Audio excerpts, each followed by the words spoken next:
On behalf of Boulder Community Health, it's my pleasure to introduce this evening's speaker, Clint Brian Blackwood. Dr. Blackwood is Boulder and Longmont's first fellowship-trained hip and knee replacement specialist. He has successfully treated over 6,000 patients with hip and knee problems and has performed over 5,000 robotic-assisted surgeries. He was the first surgeon in Colorado to offer Mako total knee replacement. He sees patients at Boulder Center for Orthopedics and Spine in Boulder. Welcome, Dr. Blackwood.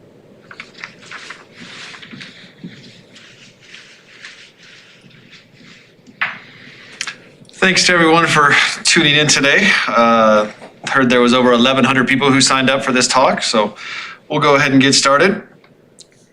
A little bit of background on myself. I grew up in Montana and went to a small college in Helena, Montana called Carroll College. Played football there on the offensive line. Was two-time academic All-American.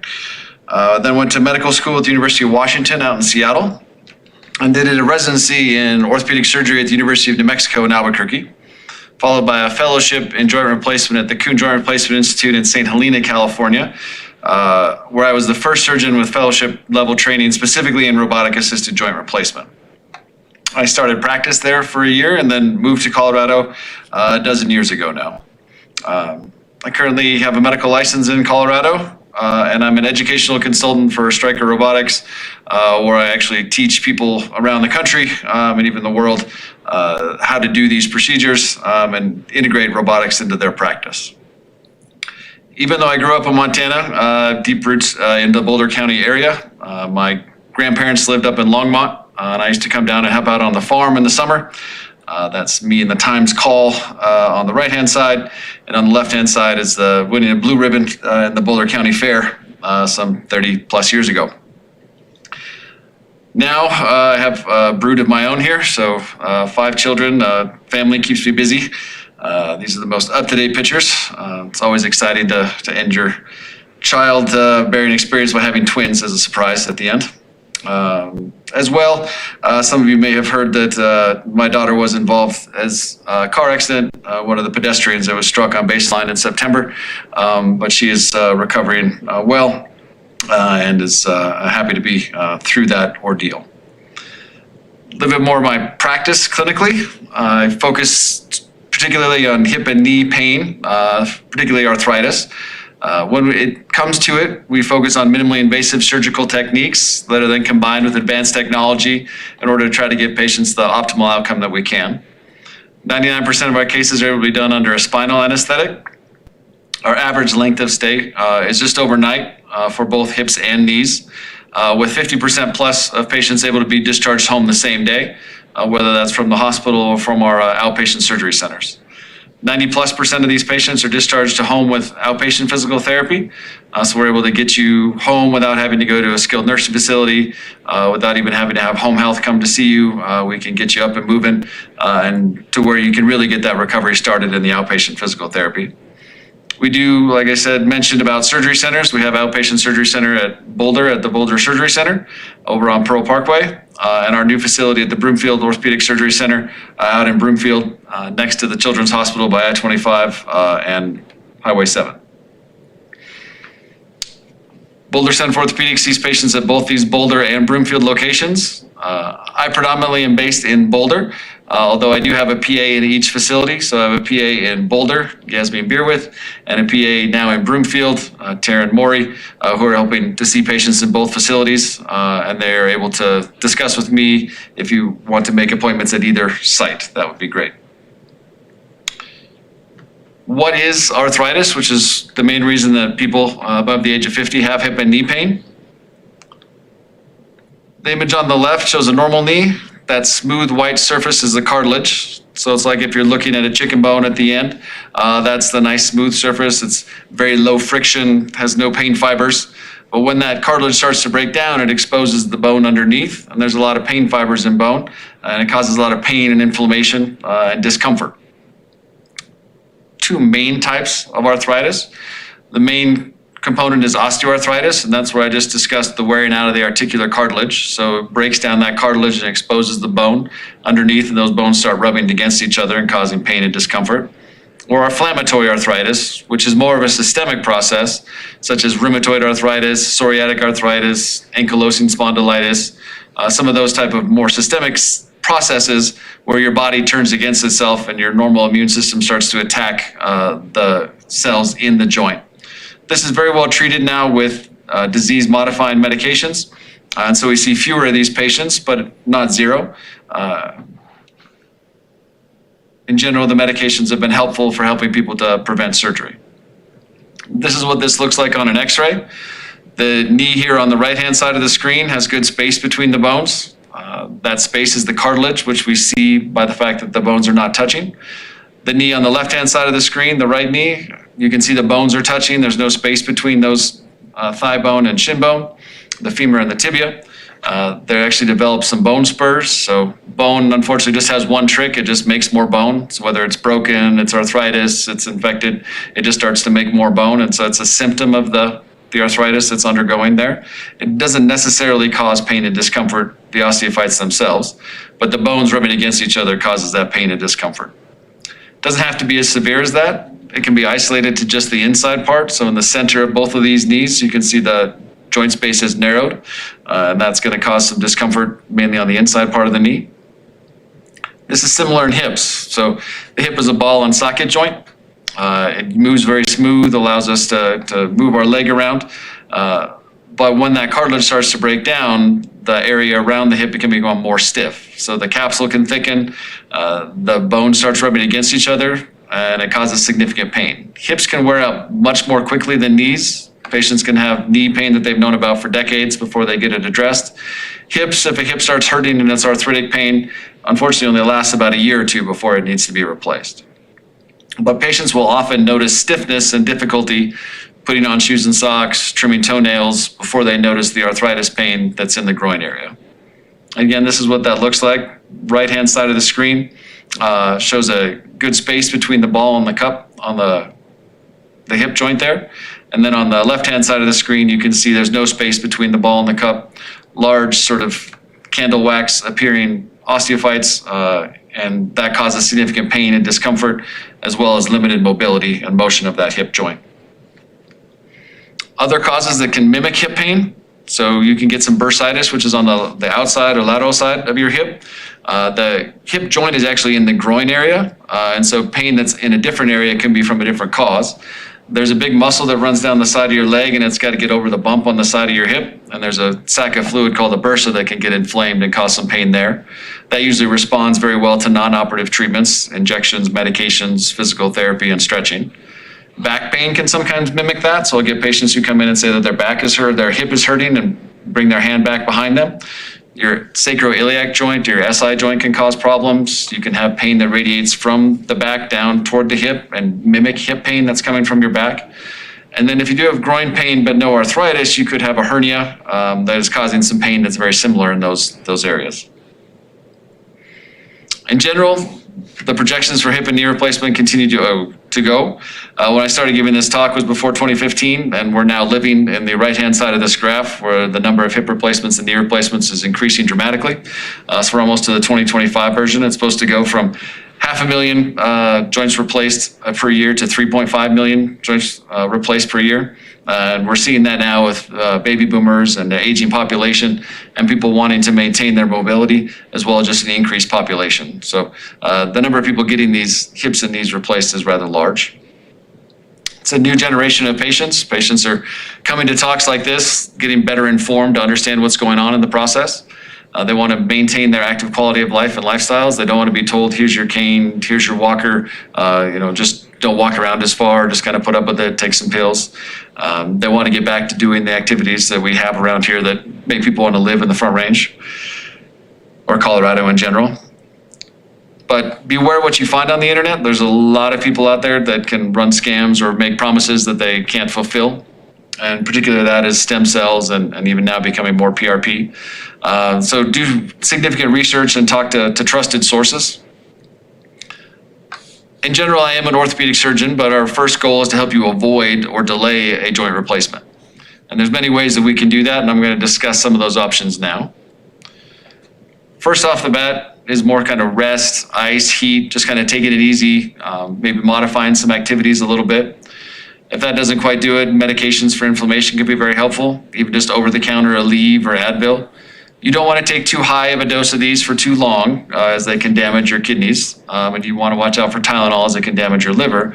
But taking a moderate amount of those judiciously can be very effective for dealing with this type of pain. Lifestyle modifications, avoiding high-impact activities, sort of moving from running to biking, from more hard-impact activities to less. Physical therapy can be helpful to maintain the strength and range of motion around the joint, but it doesn't necessarily slow the progression of the actual disease that's going on, but it can improve outcomes if you keep the joint healthy and the muscles around it strong. Joint fluid supplements or injections is sort of the biggest non-operative field, and we'll talk about that more specifically. Knee arthroscopy has been pretty definitively proven to have very little role in treating knee arthritis. If you have a symptomatic meniscus tear where there's some locking or catching, or you've got to kind of shake your knee loose to get it out, or there's some loose bodies that are floating around, but the knee is not quite ready to be replaced, that's about the only time that a knee arthroscopy can be beneficial in that situation. But often if your knee is too far gone, we no longer just kind of clean it up to buy time anymore. You need to have a very specific reason to have that scope performed. And then finally, if all those others fail, then total joint replacement is a great option. These are current AAOS guidelines, really working to maintain, and weight loss is important, trying to keep the weight off the joints. Your joints carry 5 to 7 times your body weight as you go up and down stairs, so any weight that you lose is very beneficial for your joints. Some of these medications and surgeries that are out now with the GLP-1s or gastric bypass surgeries can be helpful in helping you to keep the weight off and maintain that active lifestyle. There's some anecdotal evidence about people having less joint pain just from those GLP-1 medicines, even if they don't lose that much weight.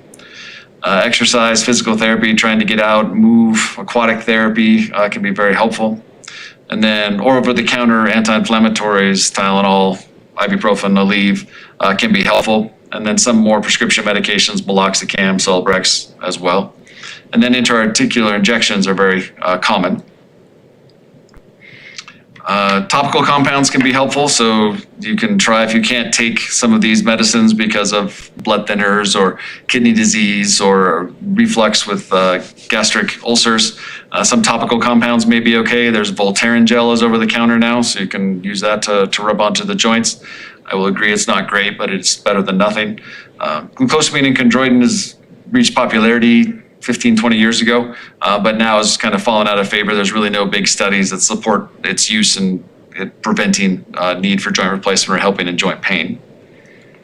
And again, avoiding those high impact activities, getting that weight loss down. So the BMI is the body mass index.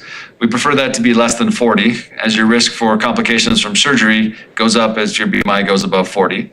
That doesn't mean we can't do your surgery if the BMI is above 40. We just would have a serious discussion about the risks and benefits with that. You do have higher risk for infections, blood clots, and other pneumonia type complications. If you can get that down, get your weight down, it's very helpful for you during the surgery and after the surgery in your recovery. But we also understand that if you have worn out joints, it is very hard to move, and that can help inhibit weight loss. Joint injections are by far the most common sort of next moderately invasive procedure. Usually starts and has this long-standing history with cortisone. So cortisone injections are some numbing medicine mixed with some anti-inflammatory cortisone that's injected into the joint. This helps decrease the pain and inflammation in the joint. It's a short-term situation. If you don't have very much arthritis or mild arthritis, it's probably not a great idea to do too many of these cortisone injections, as they can weaken the cartilage and bone in the joint. You want to spread those out if you can. So we try to do those 4 months in between in more severe arthritis where their cartilage has already been worn away. Be careful, especially in hips. We actually had a lady this week whose hip joint nearly dissolved in 2 weeks after a cortisone injection prior to getting her hip replaced. So they can speed and make the rapidly progressive arthritis occur. Visco supplementation is kind of the next step from that, and that's hyaluronic acid. This is covered by most insurances in knees, but not in hips. Some insurances are moving away from this. Our own academy, the American Academy of Orthopedic Surgeons, actually doesn't recommend these because in bigger studies, they are not as efficacious as we had hoped they would be. And so if you have more mild disease, I think this is a reasonable option, as you still have cartilage that may benefit from sort of the Jiffy Lube, lubing the bearings idea behind the hyaluronic acid. But in more severe arthritis, it's becoming less common to use these injections. These are 1 a week for 3 weeks. In some patients, they're very helpful, and some people swear by them for years. But if you have severe arthritis, it's less likely to work. Next is PRP, or platelet-rich plasma. This is where they collect your own blood and then concentrate down the platelets where the healing factors are, and then inject that into an area. It's again not covered by insurance and can be relatively expensive in the $500 to $600 range. There is some good data supporting this in soft tissue for tennis elbow, for hamstrings, even sometimes rotator cuffs can be helpful for this. Sometimes in that bursitis I mentioned earlier for the hip. But in joints, there's really not that much data supporting that it's very efficacious to inject platelet-rich plasma into the joint. It may help with pain for a period of time, but it is not going to regenerate the cartilage, is not going to cure the arthritis. And so be very aware of if you want to try this PRP, of what the expectations are. And make sure that your provider explains that thoroughly, that this is not going to cure your arthritis, but it may make your pain better. And then around here, being so close to Regenix, we'd be remiss if we didn't mention stem cells. The idea here is that they obtain stem cells, concentrate them, and then inject them into the joint, again, to decrease the pain and inflammation, promote healing. Not covered by insurance and very expensive, in the $5,000 to $10,000 range. $20,000 if you want to go to the Cayman Islands, where they can use some special things that are not allowed in the US to get that taken care of. They have been previously mentioned that they're going to make my career obsolete, and orthopedic surgeons are going to be resigned to the dustbin of history, so I may not have a job. So I figured it was worth looking into this a little further to see what their data is supporting the use of stem cells, which they refer to as bone marrow aspirate concentrate. So I looked at their own studies that they had online and compared that to total knee arthroplasty TKA to bone marrow aspirate concentrate, the BMAC. Knee Society score is out of 100, so 100 is perfect, and then it drops down significantly below then. What you can see is the patients who had total knee replacements were much worse, 21 points worse at the start of these studies, and improved by 32 points up to 80. The patients who weren't quite as bad improved a little bit as well, to about 13 points, but that's a third the amount of impact that those injections had. And there's no guarantee that how long these injections last, or there's not adverse side effects. And so it's, again, not really recommended that stem cells be injected into the joint. They're not going to regrow cartilage. They're not going to cure the arthritis. Similar in hips. So again, this Harris hip score is out of 100. Total hip replacement patients much worse than the bone marrow aspirate stem cell patients. Went from a 56 to a 94. Whereas with this stem cells, that again, it only increased 13 points. So dramatic increase in happiness of the hip, and improvement in the hip function with a hip replacement as compared to the stem cells. And now with current generation approaches and treatments, it's much less invasive and a quicker recovery for these hip replacements. So I like to liken this to a snake oil salesman. So snake oil actually did work a little bit in the olden days, but it had nothing to do with the snakes. There was capsaicin, a powder that they mixed into it, and the capsaicin would give the sensation of helping the pain. And so these stem cell people who are out there, especially if they are not medical surgeon professionals, if they're a chiropractor, if they're a podiatrist, if they're people who can't actually perform these joint replacements, be very cautious of the promises they make to you and how good they're going to make your joints with some of these stem cell injections. So I don't think that orthopedics is going to end up in the dustbin of history. I think in the joint, stem cells are going to be proven to not work. But we understand surgery is daunting. It can be very nerve-wracking. It's a big decision to make. There was a study a decade ago at Duke University where 88% of patients declined to participate in a joint replacement who are told that they were candidates. But osteoarthritis is a degenerative disease. the joints are only going to get worse over time. And there's pretty significant data out there showing that if you intervene while you're doing better, you have better outcomes. So if you intervene earlier in the process, it used to be that we told patients to wait as long as they possibly could before they just underwent surgery. But now we make sure that they've done appropriate non-operative treatments. We try to get them to delay surgery, but we don't make them put it off until they need a cane or a walker, because patients who had surgery sooner compared to patients who waited 2 years had improved function and reduced pain after the surgery. So if you're not digging yourself such a big hole, you do better after the surgery as well. There's been a lot of improvements and opportunities in hip and knee arthroplasty. Our success rates are above 90% in our current generation hip and knee replacement materials. 90% of up to 20 to 30 years that they last. So it's no longer that this is going to last for 10 years. We think it's going to last 20 to 30 years or more. There's partial knee replacements and not just total knee replacements. Minimally invasive procedures and techniques that we'll discuss, as well as improved designs of the implants. The big thing that we have here at Boulder Community, we're one of the first sites to have Mako robotic-arm assisted surgery. This is what the setup looks like. It's some computer navigation, computer basis, and then a robotic arm that helps us to execute the surgery. This is all very hands-on. I'm not in another room having a coffee break. We're right here running the robot, taking care to be right next to it. We actually perform the approach ourselves, get the exposure, register everything, and then the robot just helps us to execute the bony parts of the procedure. When Mako started, almost 20 years ago now, so 18 years ago, 19 years ago now, in 2006. Happy New Year. They did the first partial knee replacements using those robotic surgery. So a partial knee replacement is a very difficult technique to use manual technique for. It's very futzy, it's very complex. So a lot of surgeons didn't perform these procedures.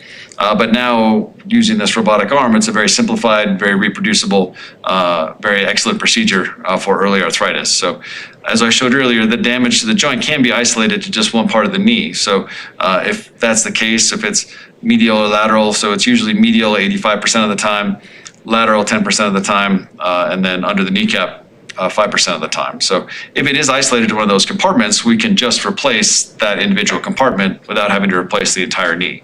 So that maintains, and you keep your ACL, your PCL, all the ligaments. It's a more normal feeling knee. The downside of that is it is a more normal feeling knee, so you can still have arthritis that could progress throughout the rest of the joint, or you could have pain that develops down the road.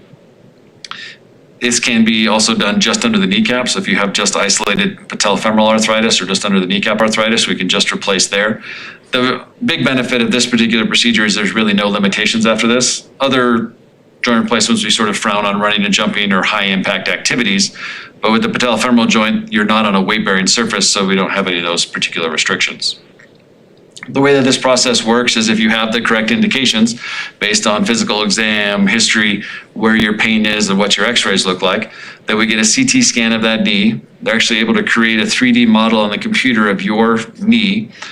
We take that model and then we can actually plan your surgery down to tenths of millimeters and tenths of degrees for where those components are supposed to be. So we take our best guess on what the best fit is for these components. Position them so that they fit you. So we're able to take off-the-shelf components and fit them for a very patient-specific site. We then bring you back to the operating room. After induction of anesthesia, you're positioned on the bed. We do place some pins in the thigh bone and shin bone so that we can track those bones in space with optical trackers. We find the center of the hip so that we know how to go from the center of the hip to the center of the knee down to the center of the ankle so we can get the alignment of your knee correct. We then go through a process where we actually do a rough registration where we give points to the robot, and so it can actually map out your own knee in real time with the computer knee 3D model. Those are then combined, and then we actually verify that that's correct. So we'll go through these little spheres and make sure that we've verified our registration. As you can see, we're right there by the bedside. Once we've merged those together, now we can actually take your knee through a range of motion and see the results of our surgery on the screen before we've actually performed that surgery. So it gives us an opportunity to optimize your surgical plan before we start with any bone cuts. We can do that to assess the alignment, flexion, extension, laxity. We can move the implant any way we want, 360 degrees. We can make sure that our joint is balanced in flexion and extension and throughout a range of motion. We can make sure that implant is tracking through the center of each component, so it's not edge loading or causing risk for early failure. We can map the cartilage to make sure there's a smooth transition between the remaining normal cartilage and your implant that we're placing. So it really is sort of an infinitely personalized process. We can do this through a minimal incision to allow for less soft tissue damage. We're able to do this because the computer screen and the model that we have will actually create a safety zone where we will only cut the bone that we're supposed to cut. So we'll create this model, as you see on the screen, where that green is where the implant is going to go. And so the burr that we put in there or the saw that we use will only stay in that green area, and we just take away that bone. So that helps protect soft tissue, it helps protect excess bone, and gives us feedback and won't let us go outside the line. So it really does make it a nice, safe procedure. We're close to dinner, but this is what this looks like real time. So we create the bed and then cement the components in place. And then this is what it appears like on x-ray. So on the left, the pre-op, you can see the bone on the inside part of the knee. After surgery, you can see we have regained that space. We've straightened the leg a little bit, so gone from bow-legged to more neutral alignment. And that patient should not have that pain on the inside part of the knee anymore. This overall is a less invasive, very accurate, very reproducible procedure that's ultimately bone conserving. Some of you may have heard that Lindsey Vaughn returned to high-level skiing. This is the procedure that she had on her knee to allow her to regain that high level of skiing and getting back to that after 6 years of being away. We do not recommend that everyone go back to that level of skiing afterwards, but if you started at a high level of activity, we think it's okay to return to some of these, understanding the risks or potential that implant could wear out quicker if you're harder on it. Like if you drive your car harder, the tires wear out faster. Studies to support this. So the big study that started with this was a randomized control trial comparing Mako partial knee to an Oxford mobile bearing partial knee that was very popular in Europe at the time. And they found that patients had lower pain scores at postoperative day 3 than at postoperative week 6 after the Mako. So much less pain. It's much more high, excellent knee society scores at 3 months. Patients just did better with the Mako process. Continued follow-up at 2 and 5 years showed very high rates of, again, 90% plus of satisfied or very satisfied patients at 2 years and at 5 years. So this is maintaining the benefit of this surgery throughout time.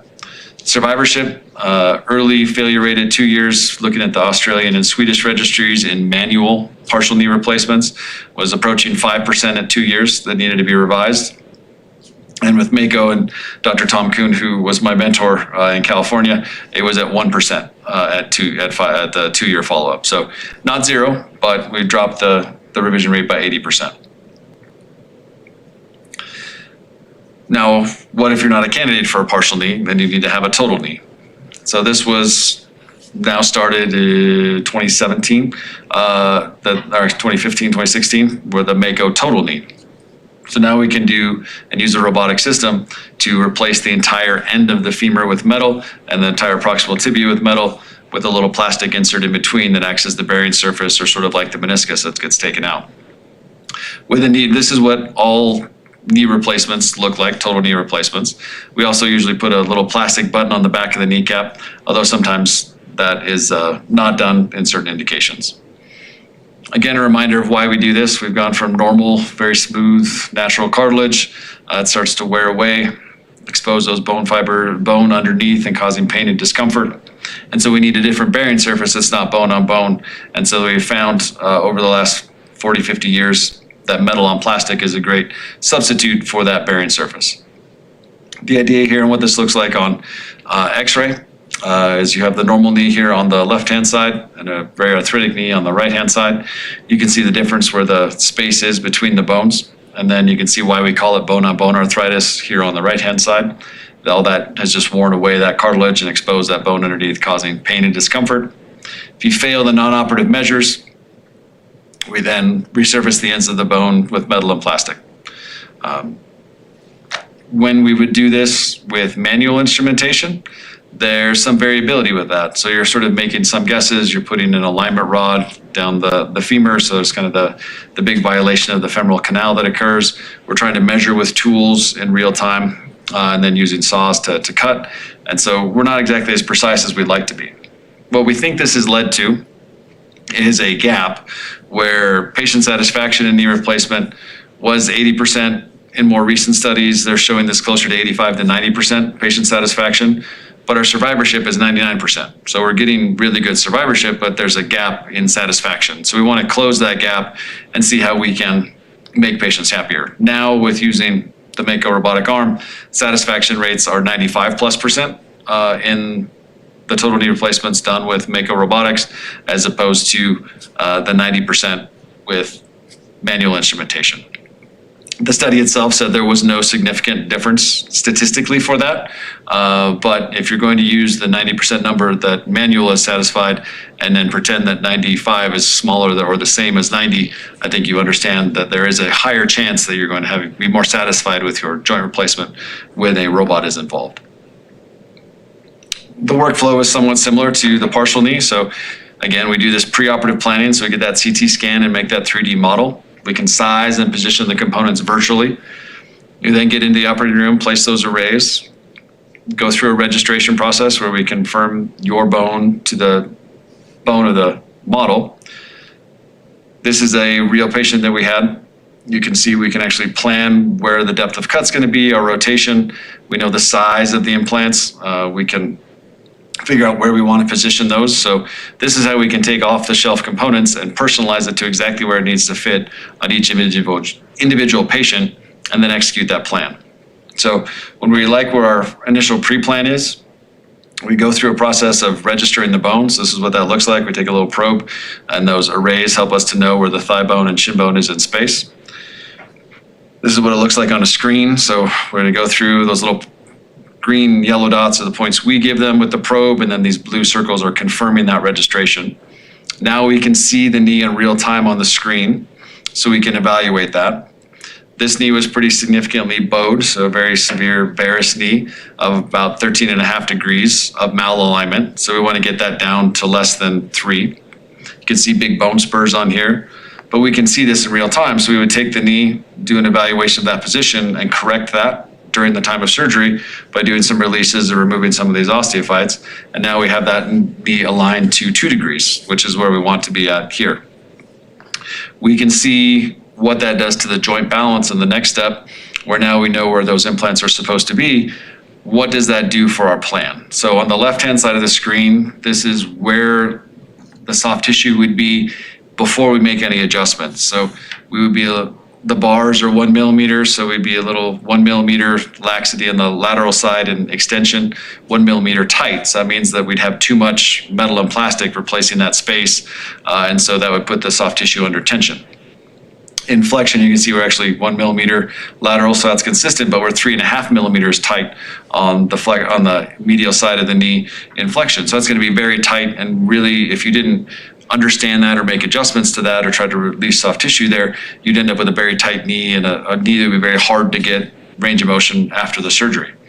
Because we can make these adjustments in real time before we've made any bone cuts, now on the right-hand side, you can see we've made those adjustments. So we moved the tibia and put a little bit of what we call varus in there. So we just changed the angle of that a little bit of the angle of the femur, and then a little bit of the rotation of the femoral component as well, so that we can now have these balance. So now there's no gaps in extension. It's going to be nice and snug and the person is standing. And then there's a little bit of a gap in flexion, which will allow them to gain their range of motion. Once we have that plan, we bring in the robotic arm. And so it creates these safety zones so we can go through and cut the bone that needs to be removed so that we can put that onto the metal parts on the end of the bone. This helps protect the soft tissues around. It makes it a very safe procedure. Early clinical results showed that there was a reduced need for physical therapy, a quicker return to function, less pain meds that were used after surgery, shorter hospital stays, quicker, just less other systems that are utilized because of the benefits of this robotic system. What this looks like in action is this patient here is 2 weeks out from his surgery. because we're able to combine this technology with a soft tissue friendly, minimally invasive approach. So we start by giving them early and exceptional analgesia. So we try to prevent pain before it starts. We perform a low trauma surgery, providing early discharge and rapid rehabilitation. We give patients Celebrex the night before and the morning of. Try to do that spinal anesthetic because it's a little bit safer for patients, less pain. We can do some IV sedation so you don't have to be awake for the surgery. Try to prevent bad things like nausea with some Pepsid. And then we actually do an injection around the joint of some numbing medication. And then they do a block in the postoperative area, the anesthesia does, to block one of the nerves that goes to the front of the knee. So you can be relatively pain-free or reduce pain for the first 24 to 36 hours. During that time, you can still move. So we want you to get up, work on range of motion with physical therapy, get up and move the same day. So before you leave, you should be able to get in and out of bed on your own, go to the bathroom on your own, do stairs if you need to. Teach you how to use the walker and do those stairs. And then this is also, like I said, more than half the patients nowadays are able to be sent home the same day as opposed to spending a night in the hospital. So how does this then impact hips? So patients with hip pain, I appreciate you sitting through the first half of the lectures. We discussed knees, but now we'll move on to hips.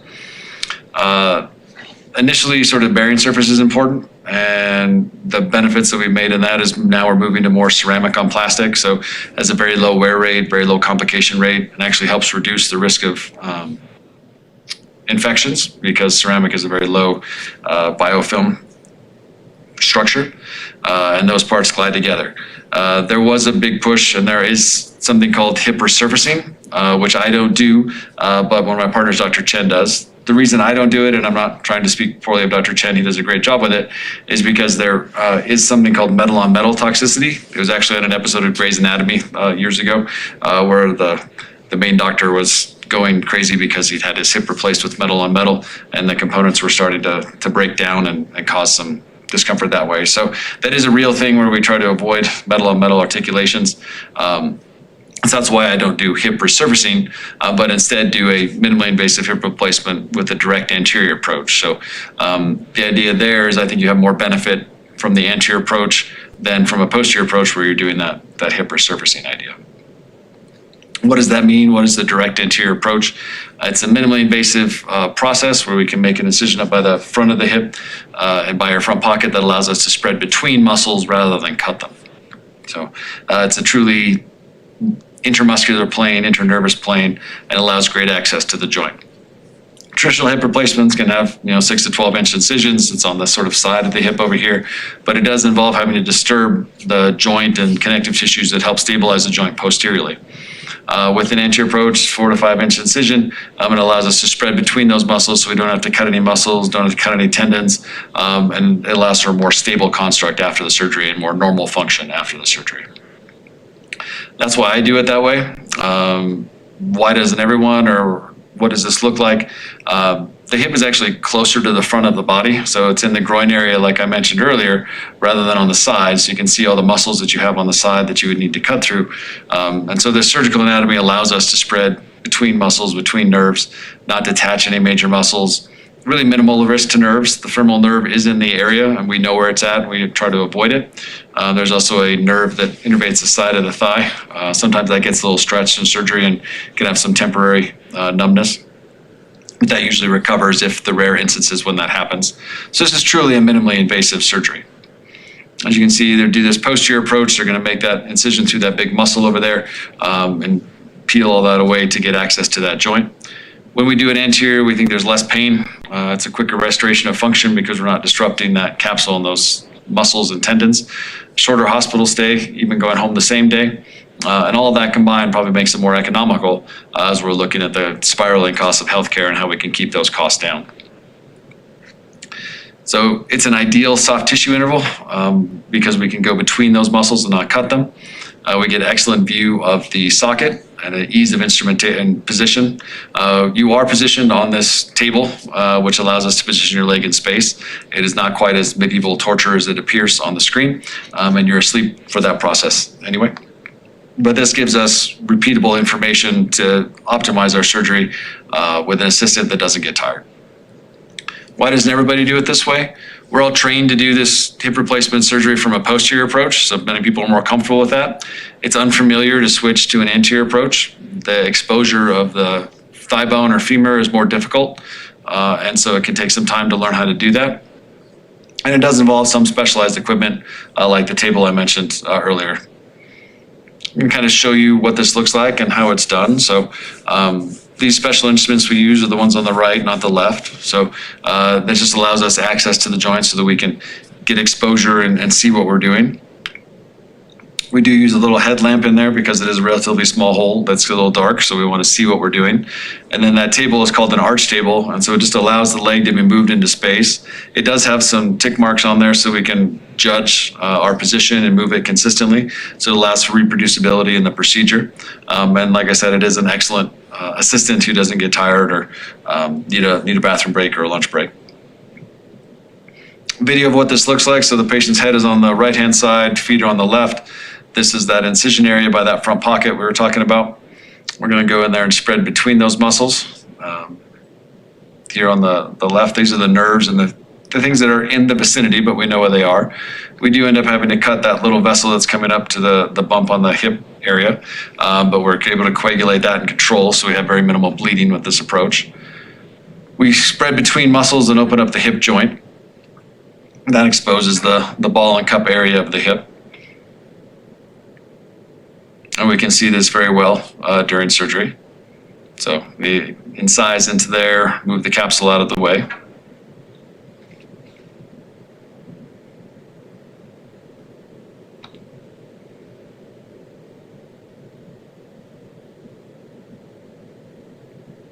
So once we have that exposed, we can get something to help us remove the femoral head, but we do have to cut that femoral head off at the neck in order to remove that so we can place the new parts in. So we make our femoral neck cut, displace those two bones. So this is technically disarticulating the hip, so we're removing that joint completely. This is what I try to explain to patients afterwards as to why this hurts, is we are cutting your leg off and then hitting you with a hammer and then telling you to walk on it. But we're able to do that safely and effectively so that you have less pain because of the less muscle and tissues. And as I mentioned with that woman who had a very severe arthritis, she actually had less pain after the surgery than she had before the surgery. So we freshen up the cup and put it in a metal cup with a plastic liner.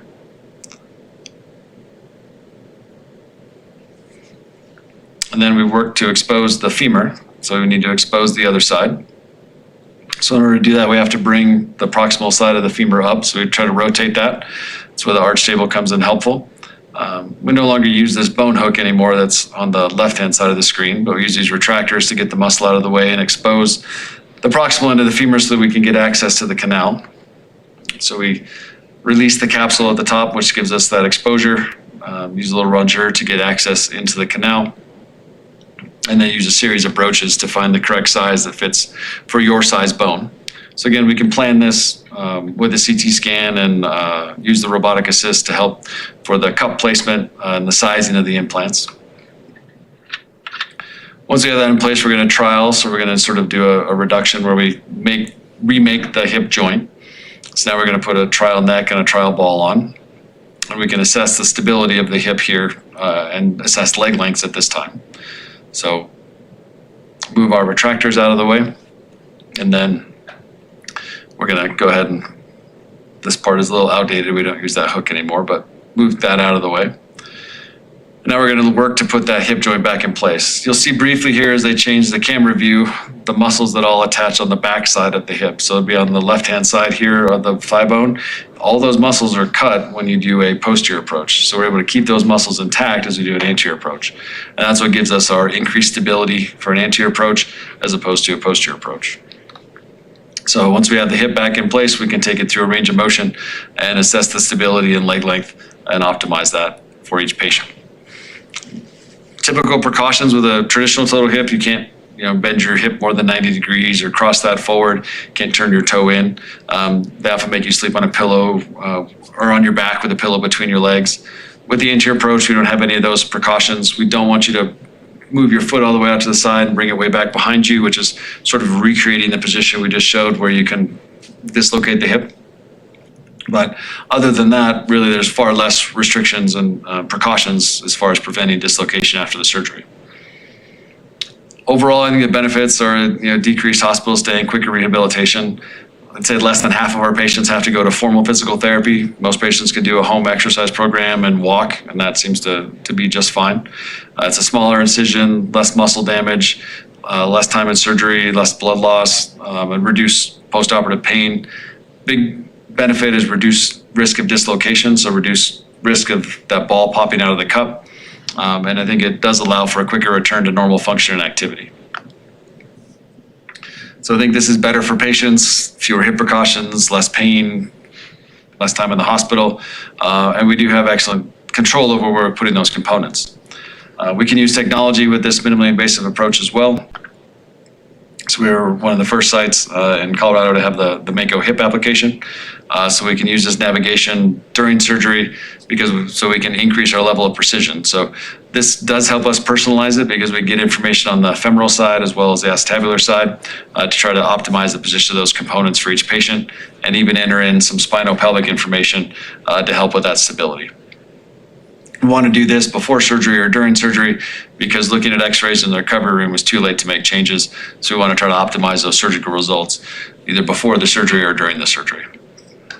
Traditionally, we use, with manual instrumentation, plain x-ray, so we're kind of guessing what that looks like from a two-dimensional image of a three-dimensional object.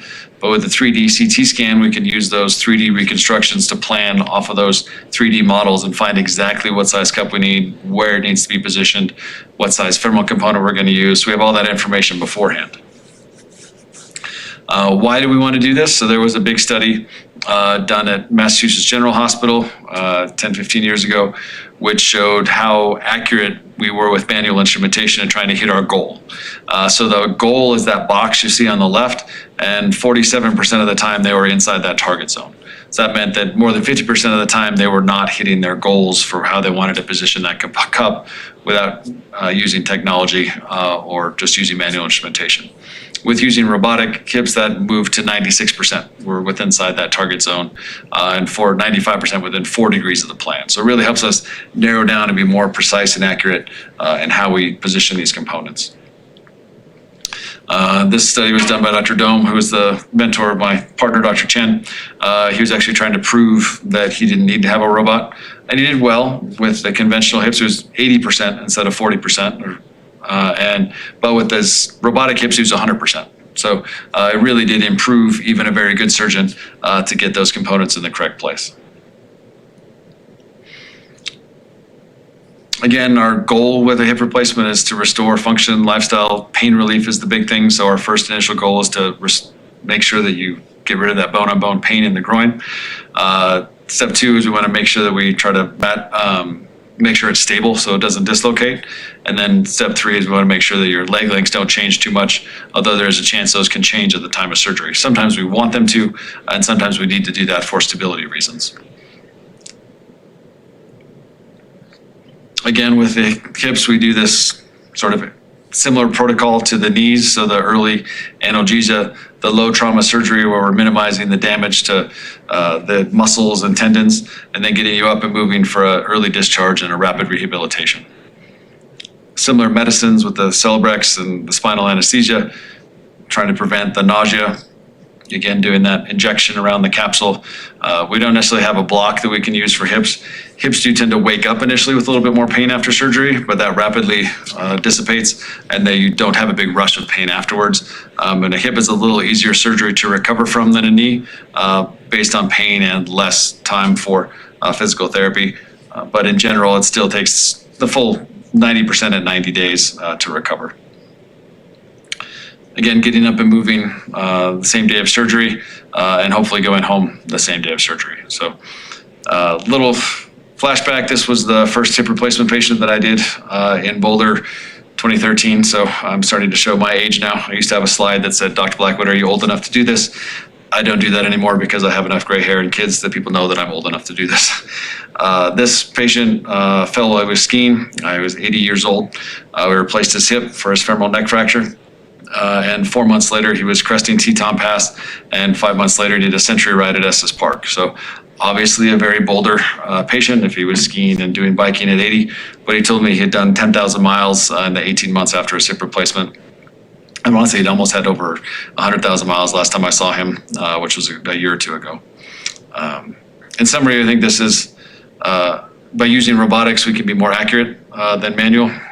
We can do excellent with our approaches and soft tissue.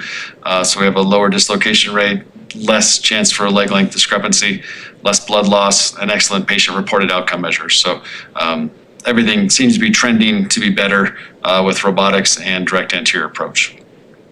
There is some studies showing that it could be potentially longer in time, although now we've become as efficient as we can with it. So we're actually even maybe a little bit quicker because there are some things that make use of the robot goes faster than with a manual hip. But there is not any increase of an infection by having the robot in the room. It does cost money for that. So as you look at economics, we're trying to balance that, but it doesn't cost the patients anymore for that. I'd be remiss if I didn't mention that there are risks associated with surgery. So as one patient said to me today, you say this a lot, don't you? But their risks include bleeding, infection, damage to nerves and vessels, need for further surgery, risk of blood clots going to your lungs, and then rare things like stroke, heart attack, and death. Obviously, very low risk, but it's not zero for these things to occur. We do everything we can to improve the entire process, which is one of the things I do as medical director of the joint program here at Boulder Community Hospital. And so we're always striving to improve. But thank you for your time in this lecture tonight, and we're happy to welcome any questions. Thank you very much, Dr. Blackwood. We do have some questions that have come in, but we do want to remind our audience at this time that it is the time for questions. Please put your general questions in the chat box below the video, and we will get to just as many as we can. So you started off with some things that we could possibly do to avoid all of this. Are turmeric supplements beneficial? Turmeric can be anti-inflammatory. There haven't been any big studies on that, but it could be beneficial for decreasing inflammation in general. Okay.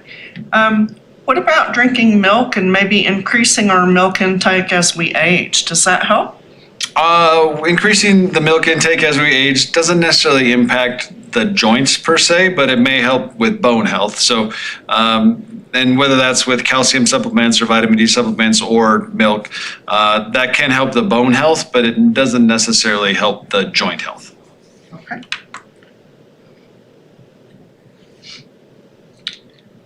This person said, remind me, will you comment on genicular artery embolization as an alternative to knee replacement or to delay it? So genicular artery embolization is sort of a newer thing. We do this sometimes after surgery if the patients become sort of hyperemic or they have a response where they create more blood vessels and we need to kind of pick and choose which ones they need. There's a lot of collateral blood supply to the knee. It is something you can do, but it's going to be, again, a short-term thing, and it is invasive. They've got to actually stick a catheter down your femoral artery and then sort of go all the way down to these areas and try to figure out which particular artery to embolize. And so it's not going to be a permanent solution to that, and isn't exactly non-invasive. There are genicular nerve sort of cryotherapies that have been tried. Again, the problem is these are sort of short-term things that don't necessarily prevent the arthritis from progressing or prevent your need from having a knee replacement and aren't necessarily mainstream at this point. Okay, thank you. Can you briefly explain why or how degeneration in the hip results in muscle pain in the sartorius and other hip flexor muscles? So the degeneration of the hip, there are nerves that go down from the hip to the knee. So actually some patients will come in and say that they have knee pain and think they need their knee replaced when it's actually their hip that needs to be replaced.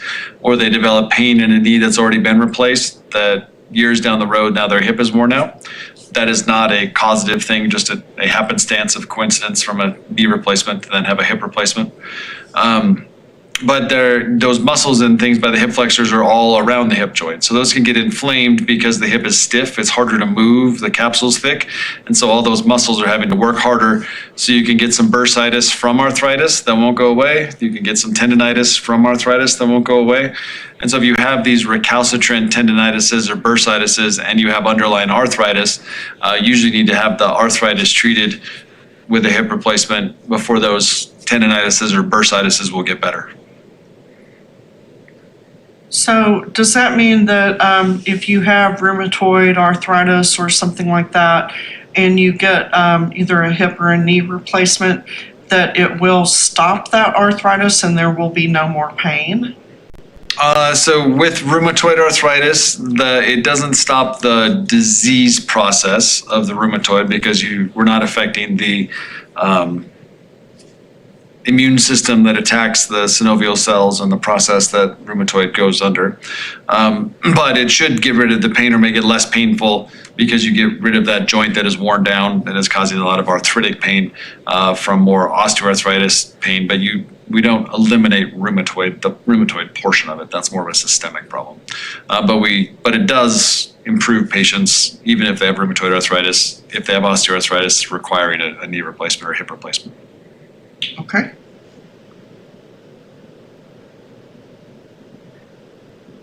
What are your thoughts about soft wave technology?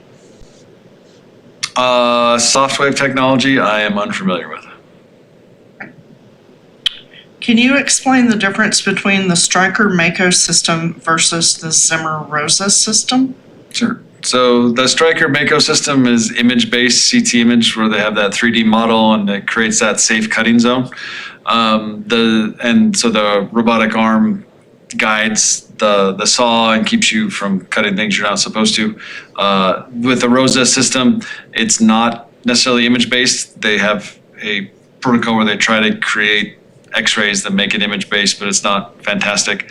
And so there's not the CT-based planning initially that goes into that. And it doesn't have any controls at the end for guiding. It creates a cutting block that they then cut through with the regular saw. So you don't have the protective addition of having the robotic arm and that safety zone that they create from the Mako system. The ROSA doesn't have that. Okay, thank you for that clarification. How do you tell between hip pain due to arthritis or menopause? That is a good question. So hip pain from arthritis versus menopause. The big thing is to get an x-ray and see what's going on to help differentiate.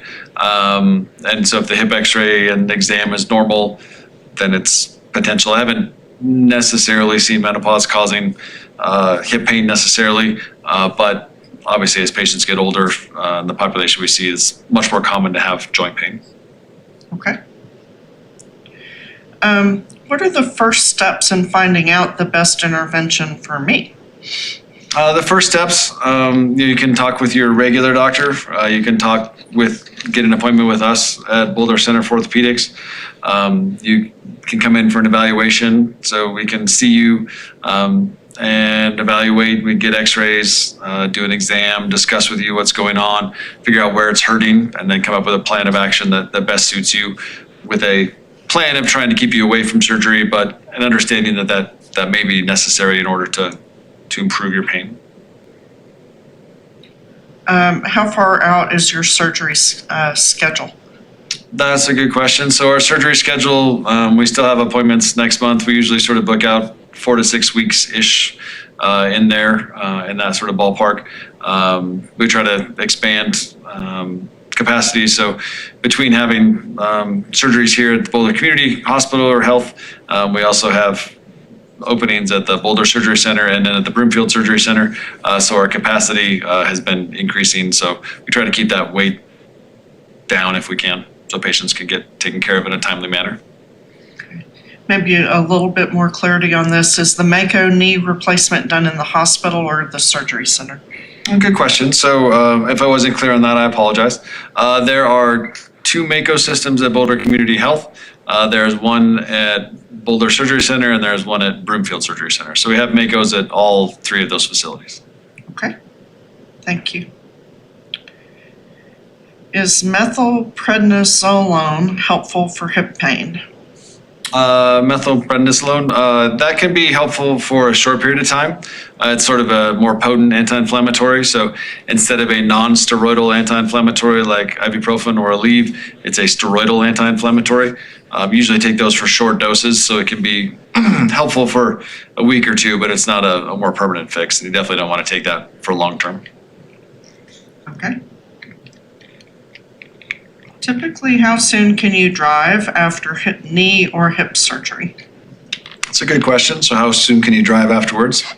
We don't have any set requirements for that. I don't work for the DMV, so I don't make those decisions for you.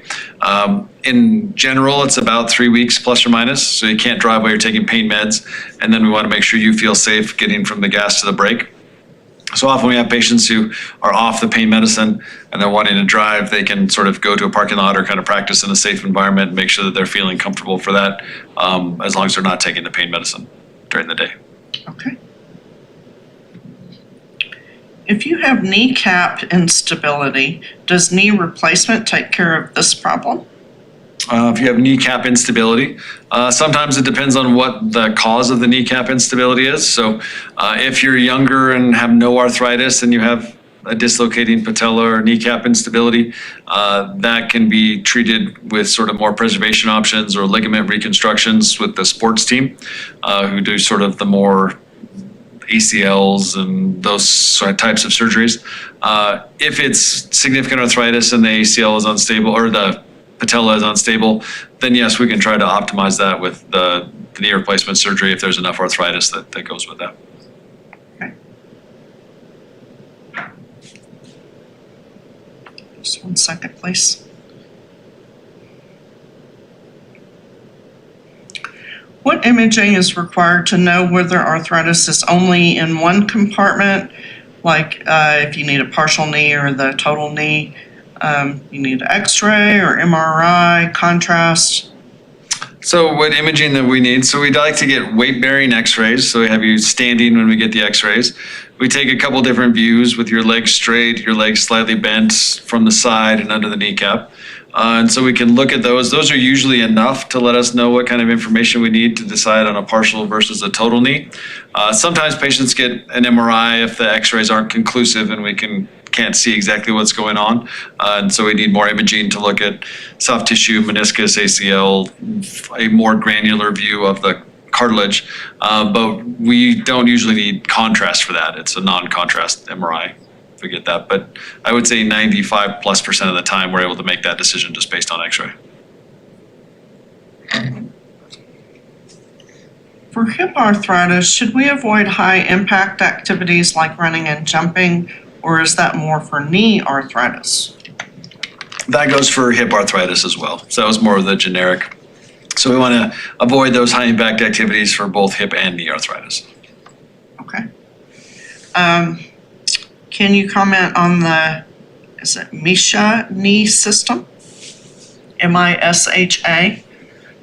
I am not familiar with a MISHA system that I'm aware of. So for total knee replacement, afterwards, can you go back to the gym and use leg weights? So after your knee, after you've healed up, we want to have you not do what we call open chain exercises for 12 weeks. So that's like a knee extension exercise. But after you're healed up, we have patients that go back to the gym and do exercises and those type of things for strengthening and activity. Does insurance, including Medicare, cover these procedures? Good question. So sorry, I wasn't clear on that. Yeah, so these just count as joint replacement procedures, which are covered by Medicare and insurances.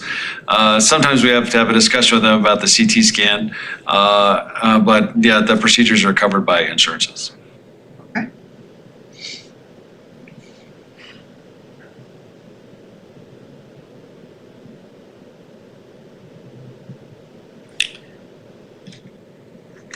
So this person wanted to know about some low impact activities. Is that just for seniors in general? Once arthritis is already present? Do the higher impact activities cause arthritis? That's a good question. So I think it's a good idea to, if you have pain in your joints, to move more toward lower impact exercise.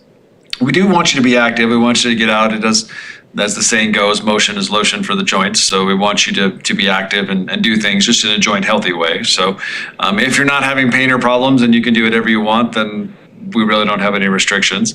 If you're starting to get pain in the hips or knees, then maybe it is time to adjust to lower impact activities. You may or may not have arthritis when that recommendation is made. So maybe made early just because you're having pain, or maybe made because x-rays show that you're developing some arthritis.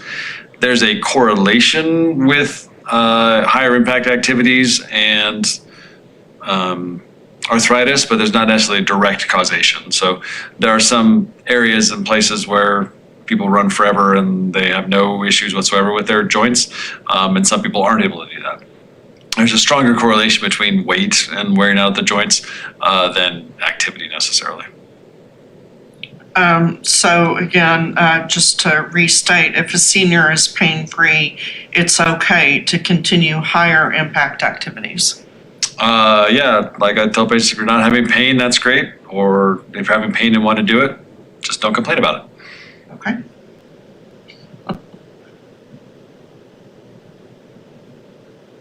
How long does the hip surgery take? Good question. So the hip surgery takes 30, 40 minutes. You're in the OR for a little more than an hour. Obviously that varies by surgeon, but that's what happens in my cases. Okay.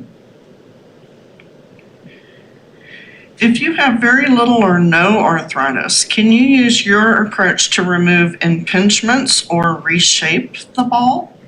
Good question. So if you have sort of minimal arthritis and have some femoroacetabular impingement or misshapen heads or labral tears and things, it's a little bit controversial. So it's a lot based on age. If you're less than 50, most of the time that's better treated with a scope and trying to do that. If you're over 50 or the scope has failed, there is some data coming out that labral tears and arthritis or this impingement, if they're symptomatic, do as well as patients with severe hip arthritis if they have their hips replaced. So it depends on the situation and age, and so it's hard to make a general statement. Okay. This person has a DePuy total knee replacement from 2009. How long can they expect that replacement from that time frame? So with those more recent generation, and that still counts as recent generation, we think there's a 90% chance that lasts 20 years, a good chance that lasts 30. So hopefully that continues to last. Okay. Can arthritis go away with the right diet? Can arthritis go away with the right diet? You can do things with diet to help decrease a bit of the inflammation or to take weight off of the body, which can help the joints. It's not going to reverse the arthritis once it starts. Once that cartilage wears away, it wears away, and there's nothing that's going to make that come back.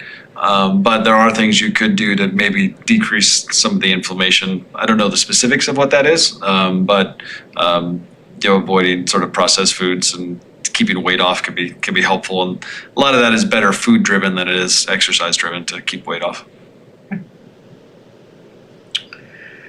Do you know if the risk of stroke is significantly more prevalent when the person has had a minor stroke in the past?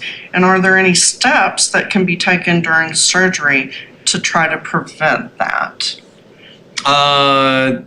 Obviously, if you've had something happen before, you're probably at a slightly higher risk of it happening again. Again, overall, that number is low, so it's a very low number, but it's not zero. They would be something to mention to anesthesia. So obviously, when we're doing our part of things, the stroke is more of a risk from sort of blood management or sort of the anesthesia side. So it may be worth talking to the anesthesiologist before surgery and having a discussion about that. But we've definitely had patients who've had strokes before and did okay. So luckily it's a small patient population, but and a slightly higher risk, but overall the risk is still low. Okay.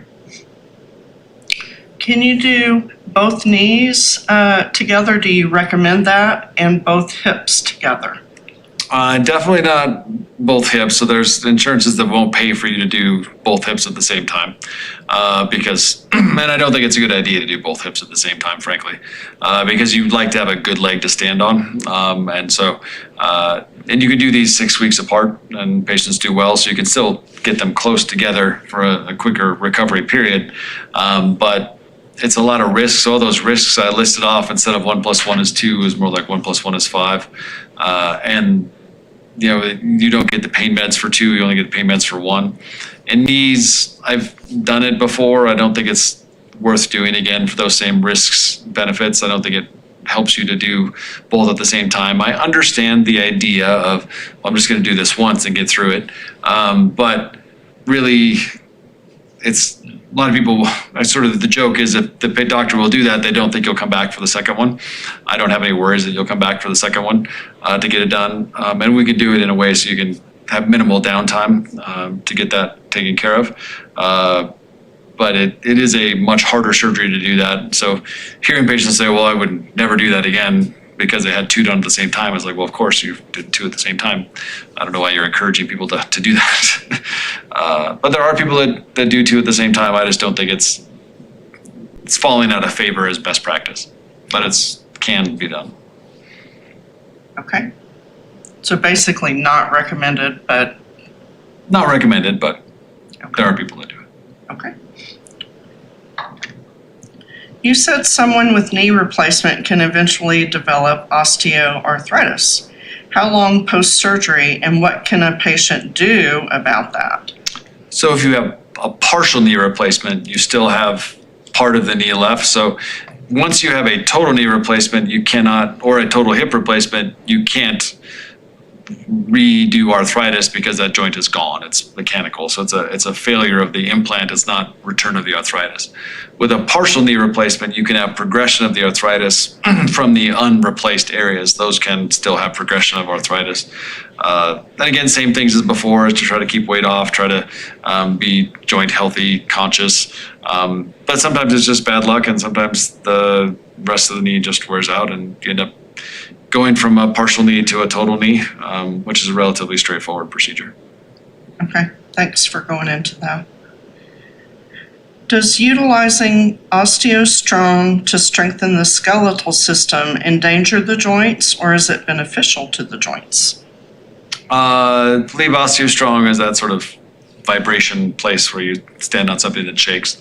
In general, it's a good idea to build the bones. I don't necessarily think it's deleterious to the joints because it's while you are getting vibrated, I don't think it's very high impact. So I think it's probably neutral on the joints, but good for the bones. Okay. Typically, how long from the time of the first visit with you until you get the hip surgery? So from first visit to surgery, kind of depends on the schedule and different parameters as far as where you can have the surgery. We did have a woman we saw last week is having surgery next week, so it can be as short as 2 weeks. But usually it's more in that 4 to 6 week range to kind of get everything done that we need to in time. But if you have all your ducks in a row and everything's kind of set up as far as clearances from medications and you're healthy and your other doctors sign off on things quickly for risk stratification purposes, it can be done quicker than that if there's openings. Okay. You have pretty much gone into this, but is there anything else you need to say about this? Does total knee replacement stop new arthritis in the knee? Total knee replacement and total hip replacement stops new arthritis in the knee. Okay, thank you. New osteoarthritis in the knee, because you can't have it. You may have rheumatoid, but that would be, you would usually know that in advance. You would not develop that from a knee or a hip replacement. Do patients typically experience bursitis and arthritis at the same time? Bursitis and arthritis at the same time, they can. They can run together. You can get them in isolation, so you can have arthritis without bursitis. You can have bursitis without arthritis. But I'd say they can run together. Usually if it's a recalcitrant bursitis, it's from arthritis. And sometimes the arthritis causes bursitis.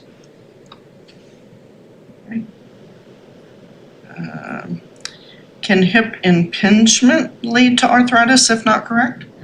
Yeah, so femoroacetabular impingement we've found is a risk factor for wearing out of the hip down the road. So it creates, so between the femoroacetabular impingement where they have misshapen femoral heads or cups, that can lead to arthritis early by disrupting the labrum and causing destruction of the cartilage. But it usually takes a period of time. Also, developmental dysplasia of the hip, where you have malformed hips just from birth of a shallow acetabulum, which is a different form, can also lead to arthritis in the hip earlier. Okay. So as far as medications, do you definitely have to take opioid pain meds after, or can you get through with regular doses of Tylenol or ibuprofen or possibly something, So with after surgery and the pain meds, obviously we give you a lot of pain meds, but we give you narcotics as well. You do not have to take them. There are people who just take Tylenol after the surgery. Usually we give you Celebrex afterwards, and people do fine with that. So it's sort of if you're mentally tough enough to understand that you don't like the side effects from the narcotics, to kind of get through the discomfort that comes from the early time. It's more common in hips to take little or no pain medicine, but there have been knee patients that have done it as well. Would you recommend a ceramic replacement? We do ceramic on plastic in the hips. I don't do ceramic on ceramic in the hips because it can squeak and it can fracture. And really there's not a whole lot of benefit that I've seen from ceramic on ceramic as opposed to ceramic on plastic as far as wear rates go. And so there's increased risk from that I don't think adds any benefit. There are ceramic knees in Europe, but they have not made their way to the United States as of yet. Okay. This person is 83 years old and healthy. Are they too old for hip replacement surgery? No, we don't really have an upper age limit for hip replacement surgery. The oldest was 103, and then knees in their late 90s. So if you're otherwise healthy, there's not like an age limit that we have. So not at the high end, not at the low end. So if your joints wear out, we've also done hip replacements in teenagers. So there's a wide spectrum of when the joint wears out, and there's just discussions of risks on either end as far as what complications may arise from that.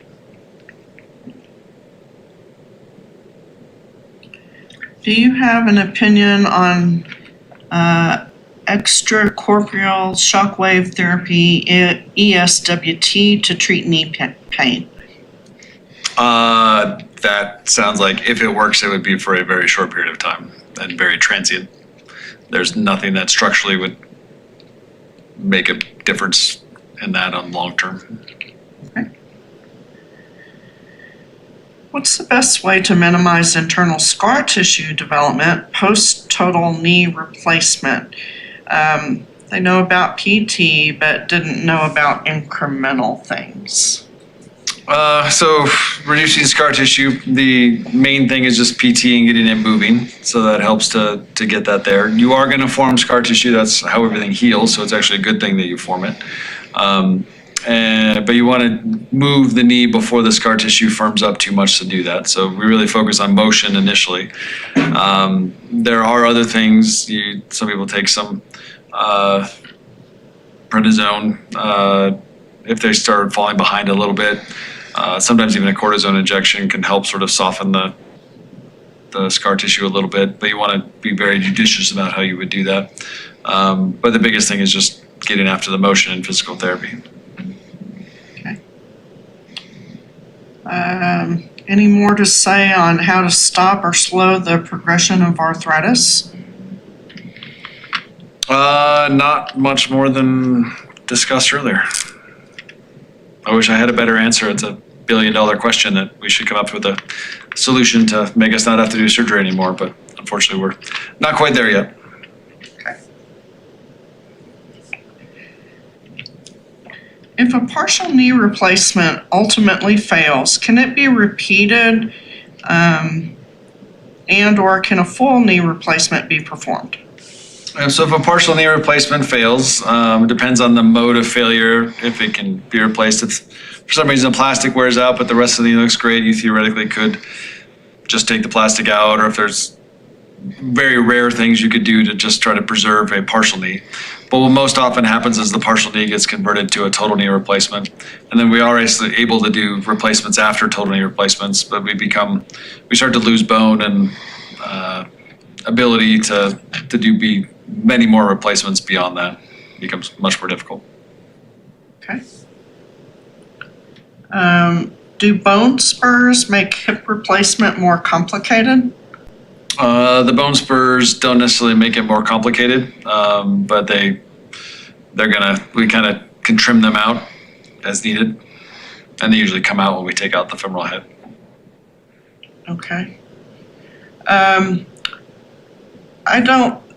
This person wasn't sure if it was knees or hips or both. You mentioned a duration at post-surgery, 20 to 30 years. How will you know that you need it past that if you get it at a young age? Good question. So how do you start to know that it wears out? You'll start to get pain in that joint again. And so we try to take kind of periodic x-rays to keep an eye on the plastic and see that that's not wearing out. To be honest, we rarely see that with current generation stuff, the wearing and the wear out, but we still keep an eye on it about every 5 years, get x-rays. But if you're having problems with it, then that's going to bring it to our attention. So once you have the surgery, do you need follow-ups with the physician periodically, and what is that periodically rate? It's a good question. So usually we get the immediate post-operative period, that 90 days after surgery, and then we have a follow-up at 2 years after surgery. I'd say 20% of people will come to, and then every 5 years after that. Okay. What can you tell us about leg length and just a little bit more about possibly the risk or what happens? So usually with knees, if we're going to change the length, it's because we take a curved line and make it straight. And usually we match that up when we do the other side if they're both curved, if they're both bow-legged or both knock-kneed. In hips, you can change the length of the legs a little bit more dramatically. And so we try to minimize that as much as we can. But that can change. If it does, it's usually by millimeters. But there are some times when it's more, and usually it's done because we're trying to make the hip stable so it doesn't dislocate. There's less risk of that with the robotics and with the direct anterior approach, but it's not zero. But it's pretty rare that anybody needs to have like a shoe lift or anything like that.